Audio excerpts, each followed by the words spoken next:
say tell them how valuable they are, that seems to show and understand that not all value is based on economic commodity. We're when we talk about men, but you can help someone without dating or proposing to marry them too. Imagine this with imaginary woman X. She meets man Y and man Z that are both similarly attractive and funny to her and goes on a few dates with both. Then man Y has a history of gambling and hitting his partner, who has a restraining order on him, just stuff she finds out in the dates. Manzi has a stable job and an ex that has nice things to say about them, despite them having to break up because he had to move or she had to move for work and decided to break up with him. Just because woman X can withstand the occasional insults and pushes of man Z when he's stressed out and does not mean that she should be with man Z.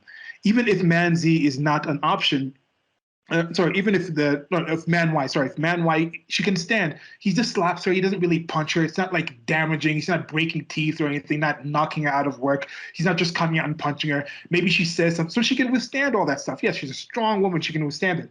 Doesn't mean she should. Even if that other man with a stable relationship is not actually available, that man Z is not available, she doesn't have to be with man Y. Like she doesn't have to be that person for a long-term partner. And she can still be friends with that man Y and say, look, you should seek help. This is not healthy for women without dating the person. So that's what I'm saying. Like, yes, you don't have to gas somebody. You don't have to be with people just to be with those people.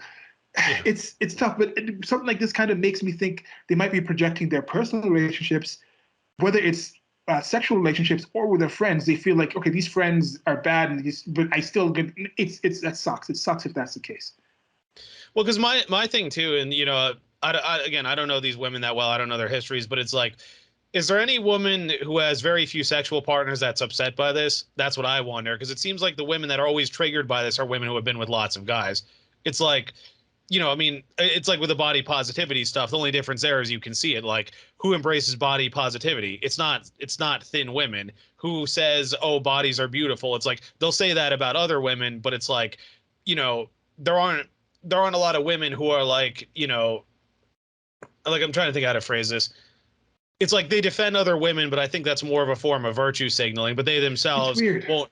They themselves won't go for overweight men, and that's a point that I always bring up. It's like, I mean, look at Lizzo. I mean, she doesn't want a guy that looks like her. She wants a guy that's in shape with 6-pack abs and good looking. It's like, but it's like, but again, why is it okay for her to do that? Then he has to be all nice to her. Whereas if an obese broke guy went for like Margot Robbie or someone and got turned down, nobody, man or woman, would feel bad. Everybody would say that she's out of his league. Yeah.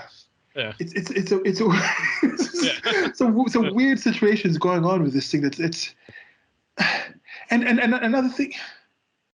It's like, why is this going on? Why are people gassing each other up? Why aren't people just admitting that yes, we have actual standards? Yes, this person. Anyway, I'm gonna read the next one. Jeez. Okay, so the next one is, now this is by a woman. She says, it matters more to some than others. It can also be an indicator of seriousness and stability. And for some people, it's a religious thing. I guess it's just like anything else. Everyone has a preference. You see, this is a woman. She seemed to understand it. Maybe she's from the image. I see the image. I don't know if this is her dad, is guy with a beard, like, but she seems to have that out there. So she posts this. It seems to be straightforward. You see, it's for everyone. But yes, some people have the preference. They have the preference in this kind of situation. It's an indicator of seriousness. That's what we're saying. There's underlying things. It's like this, for example. This is another example. Imagine you have a Muslim man. A Muslim man, he's been raised in Islam. He says, okay, yes, you just get the woman. You want to devout woman and everything. She practices. You want to have kids. You want to raise your kids to be Muslims and things like this. You want to go through the traditions. Possibly even move to an Islamic country and things like that, and live in that kind of culture, in that nature, and then some woman says, my religious history doesn't determine my value. My theological history doesn't determine my value.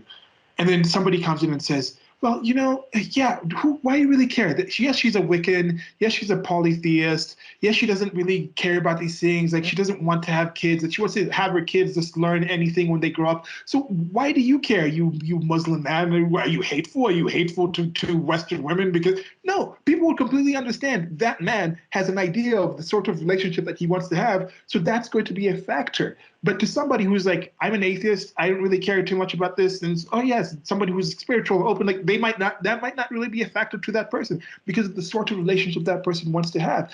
If you want to have a certain relationship that has something that's actually focused in that thing, pertinent history towards that thing is going to be pertinent to that thing.